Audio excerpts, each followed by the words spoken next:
Mes chers amis de la santé, en tant que médecin, nous allons parler aujourd'hui de l'un des moments peut-être les plus déroutants et les plus embarrassants qu'un homme puisse vivre, la perte soudaine de l'érection en plein milieu d'un moment intime, alors que tout semblait parfait. Ces questions qui vous traversent l'esprit à cet instant, quel est le problème? Pourquoi est-ce arrivé? Que pense ma partenaire?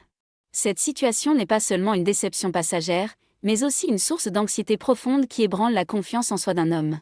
Et si je vous disais que cette situation n'est pas un échec, mais un message très important que votre corps vous envoie? Votre corps essaie de vous dire quelque chose. Dans cette vidéo, nous allons expliquer les 3 raisons principales à la fois physiques et psychologiques qui se cachent derrière cette situation frustrante et ce que vous pouvez faire pour chacune d'elles. Et l'une de ces raisons peut en fait être le premier signe d'un problème de santé beaucoup plus grave. Quelle est cette raison critique et ce qu'elle signifie? Je l'expliquerai en détail dans les dernières parties de la vidéo. Cette conversation honnête et éclairante mettra fin à la confusion que vous ressentez. Si vous avez vécu cette situation ne serait-ce qu'une fois, s'il vous plaît, abonnez-vous à notre chaîne pour ne pas manquer ces informations vitales et pour prendre soin de votre santé. Qu'est-ce qui vous intrigue le plus à ce sujet? Partagez-le avec nous dans les commentaires. L'une des causes les plus courantes et les plus négligées de la perte soudaine de l'érection sont les problèmes liés au système circulatoire de votre corps, c'est-à-dire à la tuyauterie. Une érection est un événement hydraulique qui se produit grâce à un afflux sanguin intense vers le pénis. Ce flux doit être puissant et continu. Cependant, des facteurs tels que l'hypertension, un taux de cholestérol élevé, le diabète, le tabagisme ou simplement le vieillissement, durcissent les parois des vaisseaux sanguins et les obstruent, athérosclérose. Les artères qui transportent le sang vers le pénis sont parmi les plus fines et les plus sensibles de notre corps. Par conséquent, une obstruction des artères se manifeste souvent en premier à cet endroit. L'érection peut commencer avec force, mais s'évanouir soudainement car la pression sanguine n'est pas suffisante pour la maintenir. Je le dis toujours à mes patients à la clinique, le pénis est le baromètre du cœur. Une perte d'érection répétée pendant les rapports sexuels peut en fait être le tout premier signal d'alarme que les plus gros vaisseaux qui alimentent votre cœur et votre cerveau pourraient également être en danger. C'est un signe vital que vous ne devez jamais ignorer. Ce n'est pas seulement un problème de chambre à coucher, c'est une alerte de santé générale. Supposons que vos vaisseaux sanguins soient en bon état, que le sang afflue puissamment vers le pénis, mais que l'érection disparaisse quand même. C'est là qu'intervient la deuxième cause fréquente, la fuite veineuse, ou le problème de la fuite. Imaginez cela comme un pneu de voiture qui se dégonfle lentement. Vous gonflez le pneu, il devient dur, mais à cause d'une petite fuite quelque part, il ne peut pas maintenir la pression et se ramollit avec le temps. Pour le pénis, la situation est similaire. Pendant une érection, il y a une enveloppe fibreuse et solide appelée tunique albuginée, qui empêche le sang qui a rempli le pénis de s'échapper. Cette enveloppe, en se tendant, comprime les veines qui évacuent le sang et le piègent ainsi à l'intérieur. C'est grâce à ce mécanisme de verrouillage que l'érection reste ferme.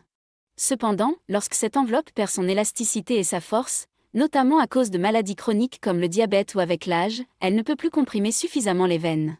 Le résultat? Le sang commence à s'échapper presque aussi vite qu'il entre dans le pénis. C'est pourquoi l'érection commence avec force mais ne dure pas, car ce mécanisme de verrouillage ne fonctionne pas. C'est l'une des causes les plus frustrantes, car tout semble bien commencer, jusqu'à ce que vous perdiez soudainement le contrôle.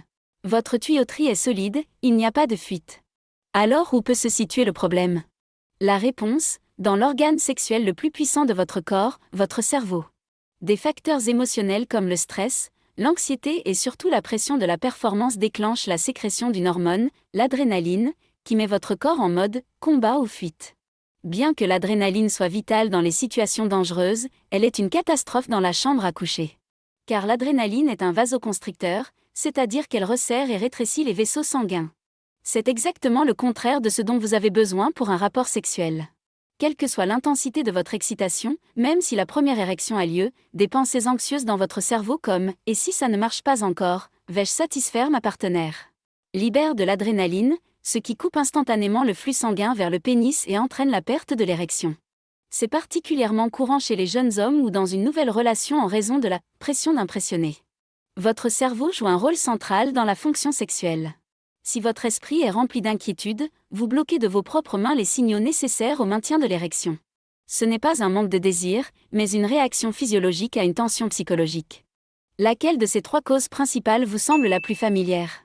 S'il vous plaît, soutenez-nous dans ce voyage de prise de conscience en vous abonnant à notre chaîne. N'oubliez pas que comprendre le problème, c'est la moitié de la solution. Quelles sont vos réflexions à ce sujet? Partagez-les avec nous dans les commentaires. La bonne nouvelle, c'est qu'il existe des mesures claires que vous pouvez prendre pour gérer la plupart de ces causes. Si vous pensez que le problème est lié à votre santé cardiovasculaire, c'est-à-dire la tuyauterie, la solution est d'améliorer votre système circulatoire général. Cela signifie gérer les affections sous-jacentes comme l'hypertension ou le diabète sous contrôle médical, arrêter de fumer, perdre les kilos superflus et s'engager dans une activité physique régulière. Tout ce qui est bon pour vos artères sera également bon pour vos érections. Des médicaments comme le tadalafil, Cialis ou le Viagra peuvent également aider en augmentant le flux sanguin, mais ils fonctionnent mieux lorsque les problèmes de santé sous-jacents sont également traités. Si le problème est une fuite veineuse, la situation est un peu plus complexe. Chez les hommes diabétiques en particulier, un contrôle strict de la glycémie aide à prévenir d'autres dommages au tissu du pénis.